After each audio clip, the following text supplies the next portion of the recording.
ये कालजे में पत्थर धरना पड़ेगा।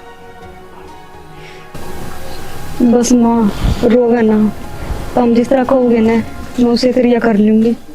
यो है हमारा घर। यो ऐसा बुला तो मैं बोलूँ एक बार, पहले बाबू को देखते ना। सुबह से सुबह से सुबह से कौन से आए जाया कर बसते घर में जा दीप्ति एक बार दरवाजा खोल कर देख।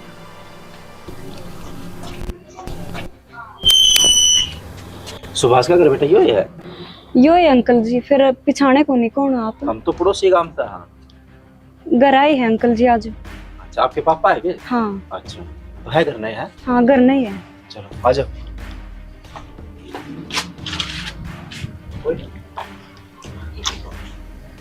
हाँ जी आपको किट्टू जी